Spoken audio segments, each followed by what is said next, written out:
ሰላም ውድ የዩቲዩብ ቤተሰቦች እንደምናላችሁ። ዛሬ በዚህ ቪዲዮ ላይ እንግዲህ የምንመለከተው ስለ እሬት ቅጠል ነው። እንግዲህ መረጃዎች እንደሚያስረዱት በዓለማችን በሚገርም ሁኔታ ቁጥራቸው 500 የሚደርስ የእሬት አይነቶች ሲኖሩ በኢትዮጵያ ውስጥ ደግሞ 46 የሚደርሱ የእሬት አይነቶች ይገኛሉ። እንግዲህ ከነዚህ ውስጥም 30 የሚደርሱት በኢትዮጵያ ብቻ የሚገኙ ናቸው ማለት ነው።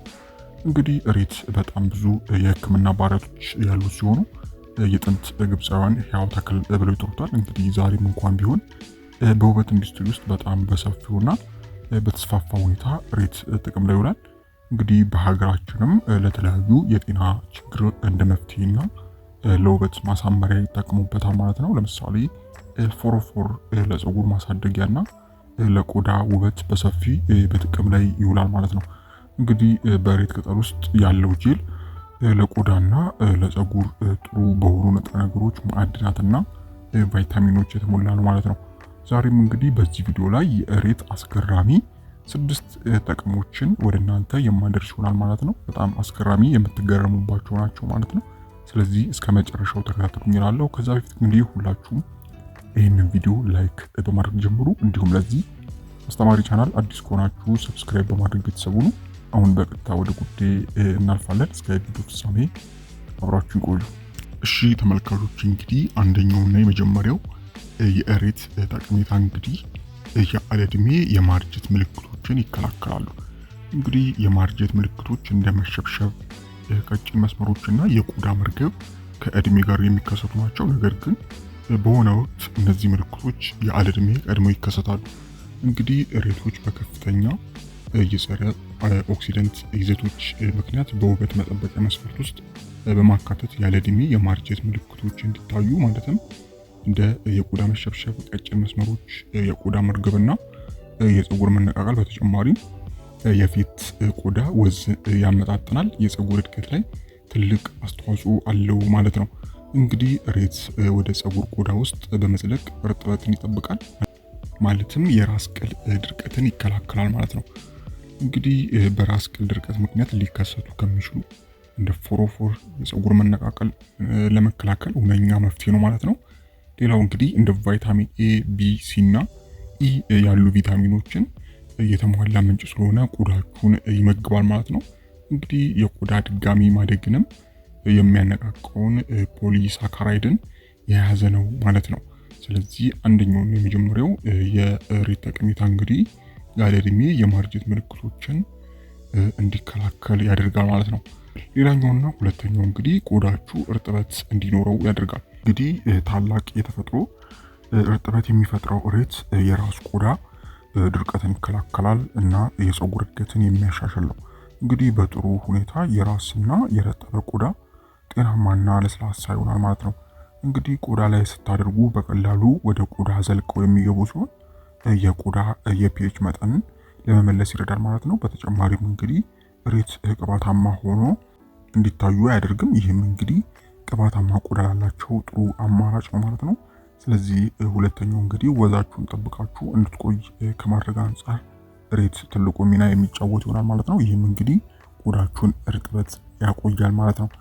ሌላኛውና ሶስተኛው እንግዲህ የእሬት ጠቀሜታ ብጉርን መቀነሱ ነው። እንግዲህ እሬት የተፈጥሮ ጸረ ባክቴሪያን የያዘ ሲሆን ብጉር እንዲከሰት የሚያደርገውን ባክቴሪያ ለማዋጋት ይረዳል። ይህም እንግዲህ አዲስ ህዋሳትም እንዲያድጉ ያነቃቃል ማለት ነው። በተጨማሪም እንግዲህ የማድያትና የቆዳ መቆጣትን የመከላከል ባህሪያት ያሉ ሲሆን እንግዲህ ቆዳም በፍጥነት እንዲድንና የቆዳ መቆጣትን እንዲቀንስ ይረዳል ማለት ነው። ስለዚህ ሌላኛው ታምራዊ ሊባል የሚችለው ጠቀሜታው እንግዲህ ብጉርን መቀነሱ ነው ማለት ነው። እሬት ወደ ቀጥሎና ወደ አራተኛው ስናልፍ እንግዲህ አራተኛው እንግዲህ በፀሐይ የተጎዳ ቆዳን ማከሙ ነው። እንግዲህ የእሬት የማቀዝቀዝና ቆዳን ከመቆጣት የመከላከል ባህሪያቶቹ የቆዳን የፀሐይ ቃጠሎን ለማከም ይረዳል ማለት ነው። እንግዲህ እሬት የማይፈለጉ ፊት ላይ የሚወጡ ጥቁረቶችንም የሚከላከል ይሆናል ማለት ነው። ይህም እንግዲህ በብዛት እንግዲህ ከፀሐይ ጋር ተይዞ የሚመጡ ፊት ላይ ጥቋቁር ነገሮችን የሚከላከል ይሆናል ማለት ነው።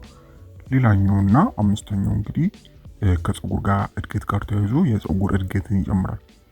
እንግዲህ ሬት የራስ ቅል ላይ ሲደረግ ከሌሎች ተፈጥሯዊ ቅባቶች በተሻለ ሁኔታ ወደ ቆዳ ውስጥ ዘልቆ በመግባት የፀጉር ስር የሚገኙትን ሴሎች በማነቃቃት ጤናማና ረዥም ፀጉር እንዲኖር ይረዳል ማለት ነው።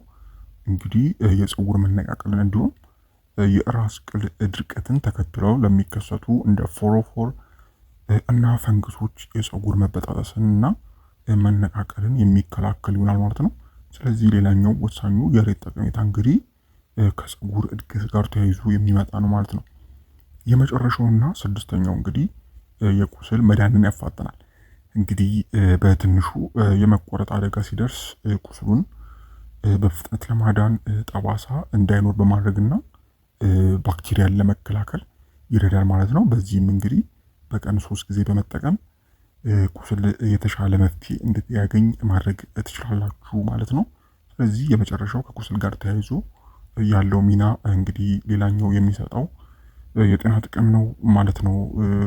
ሬት እንግዲህ ዋነኞች የሚባሉት የሬት ጠቀሜታዎች እነዚህ ናቸው። ማለትም ያለ እድሜ የማርጀት ምልክቶችን ይከላከላል። ማለትም እንደ ቆዳ ላይ ያሉ የቆዳ መርገብ፣ መሸብሸብ እና የተለያዩ እርጅናን የሚጠቁሙ ምልክቶችን እንዲቀንስ ያደርጋል። ሁለተኛው ቆዳችሁ እርጥበት እንዲኖር ያደርጋል። ብጉርን ይቀንሳል።